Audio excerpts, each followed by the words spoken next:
ब्रह्ममुरारिसुरार्चितलिङ्गं निर्मलभाषितशोभितलिङ्गं जन्मजदुःखविनाशकलिङ्गं तत्प्रणमामि सदा शिवलिङ्गं देवमुनिप्रवरार्चितलिङ्गं कामदहनकरुणाकरलिङ्गं रावणदर्पविनाशकलिङ्गं तत्प्रणमामि सदा शिवलिङ्गं सर्वसुगन्धसुलेपितलिङ्गं बुद्धिविवर्धनकारणलिङ्गं सिद्धसुरासुरवन्दितलिङ्गं तत्प्रणमामि सदा शिवलिङ्गं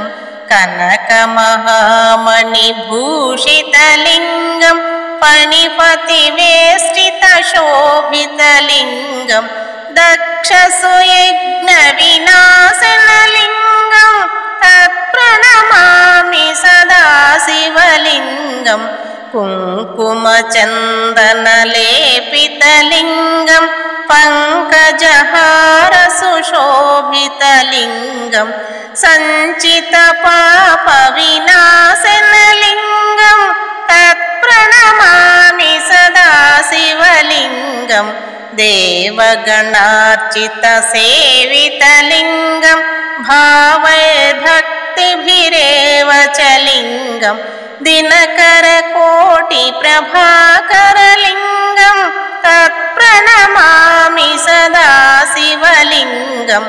अष्टदलोपरिवेष्टितलिङ्गं सर्वसमुद्भवकारणलिङ्गम् अष्टदरिद्रविनाशनलिङ्गं तत्प्रणमामि सदा शिवलिङ्गं सुरगुरुसुरवरपूजितलिङ्गं सुरवनपुष्पसदार्चितलिङ्गं परमपदं परमात्मकलिङ्गं तत्प्रणमामि सदा शिवलिङ्गं ब्रह्ममुरारिसुरार्चितलिङ्गं निर्मलभाषितशोभितलिङ्गं जन्मजदुःखविनाशकलिङ्गं तत्प्रणमामि सदा शिवलिङ्गं तत्प्रणमामि सदा शिवलिङ्गं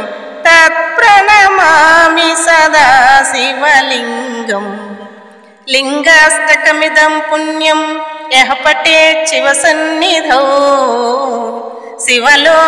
शिवलोकमवाप्नोति शिवेन सह मोदते।